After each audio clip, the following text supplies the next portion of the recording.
Hi, Andy here, and today we're going to dive into how to not overeat. 'Tis the season of parties and lots of delicious food, but how do you enjoy it without getting into that trap of overeating? Like so many of you, I have struggled with the cycle of binge eating and restriction, and it's just a nasty cycle that seems to go around and around. We start with restricting ourselves and eating good and on track, and then something happens and we fall off the wagon and we binge. And before we know it, we're halfway through a pan of brownies and they're almost gone, and we feel icky, and then we feel guilty and shamey, and then we go right back to restriction, and that cycle continues. But I promise there's a way to enjoy your favorite foods without getting into this shame cycle that comes with binge eating and overeating, and that can happen this time of year. So I'm going to give you some tools that you can use to make friends with food and to enjoy this time of year without binging, without overdoing it, and just to really enjoy this time of year with no guilt and no shame.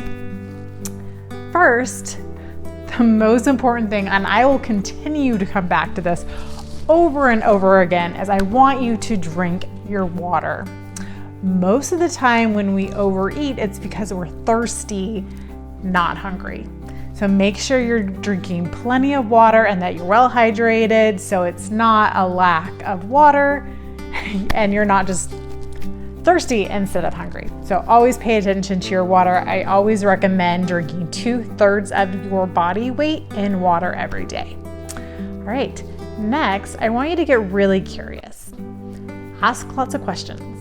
I want you to keep a food journal for a day, a week, a month, whatever you need to do to start to see the cycles and the tendencies and the trends that you have with your relationship to food.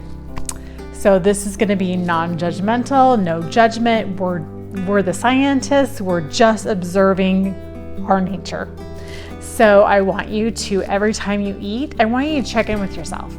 What emotions are you feeling? Are you lonely? Are you tired? Are you stressed? Did you just get into a fight with your spouse, or did you just talk to your mom? Because sometimes that can be a trigger. Whatever it is, pay attention to what you're feeling when you eat and just write it down. And then what did you eat? How much did you eat?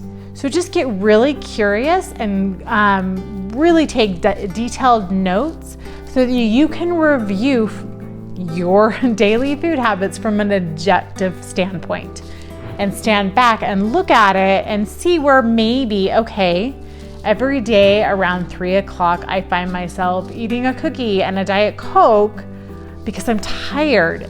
So maybe there's something you can do to do something different. Maybe switch to a delicious perk that's full of protein and collagen, that's sweet, that will give you a little bit of caffeine, but won't be that cookie and that Diet Coke that's just not great for your body and is going to end up giving you not a good feeling after you eat it. So there's so many things you can learn by checking in with yourself and getting curious about your daily habits and your relationship with food.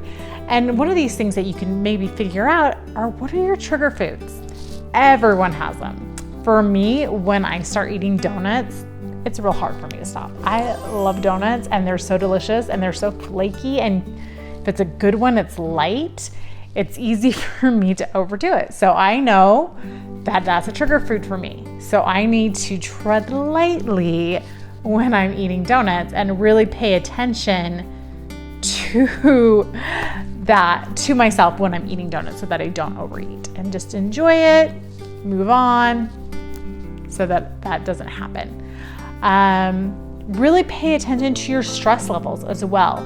If you find yourself overeating because of stress, find another thing that you can do that will help you relieve your stress. Maybe it's just walking around the office, taking some deep cleansing breaths and giving yourself a little bit of a break.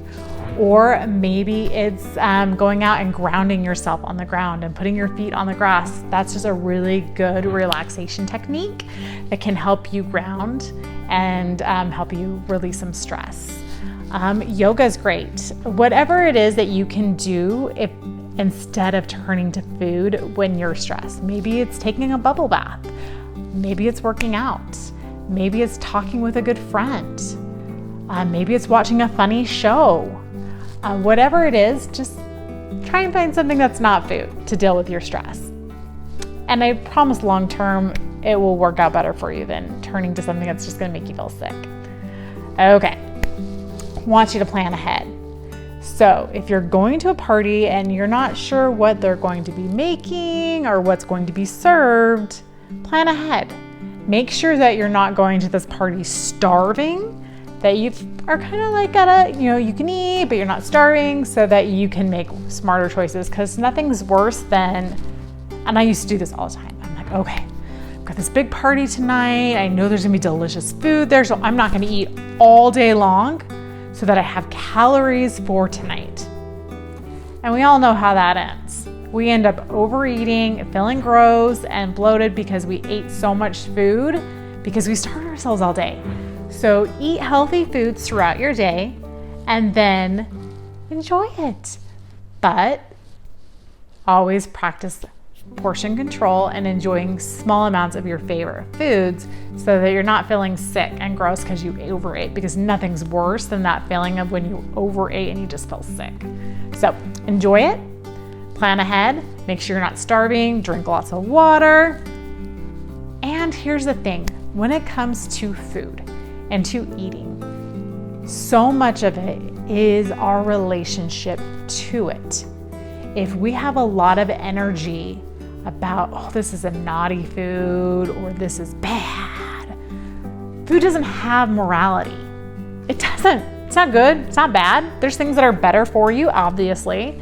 There's things that are going to make you feel better, but it's not inherently bad and it's not inherently good. So take morality out of food. If you love eating cookies or bread pudding this time of year, enjoy it. No guilt, no shame. It's food. Is it the best thing for you? Maybe not, but enjoy it. And if you have that energy of enjoyment and fun, and this is a good time, and I don't have to feel guilty and shamey about it, then that's going to have a completely different effect on your body, because so much of what we take into our diet is not just food. It's the emotions. It's our choices. It's our ideas. It's our it's how we feel about the food. So if you're feeling negative, guilt, and shamey about food, guess what you're taking in? You're taking in all that energy, and that's not great energy. But if you're like, hey, it's my favorite bread pudding, I get to eat it like once a year around Christmas, and I love it, and I'm gonna enjoy every bite, it's a totally different energy. And you're gonna not have that need to binge, because you're looking at it in a completely different energy. You're looking at it as a fun and exciting and a kind of a different food that you get to eat that you don't get to eat as often. Even though it might not be the best thing for you, but it's still fun. So always, always have fun with food. Enjoy it for what it is. Don't put so much guilt and shame into it at all. Number one rule for anything is to always listen to your body. You are the expert on you. I can give you all kinds of tips and tricks about what to eat, what works, diet, exercise, but I'm not the guru on you. You are. You know what works for your body. You know your body's limits. You know when your body's full. And you need learning to listen to that feeling of I'm full, I'm comfortable, I'm gonna stop here.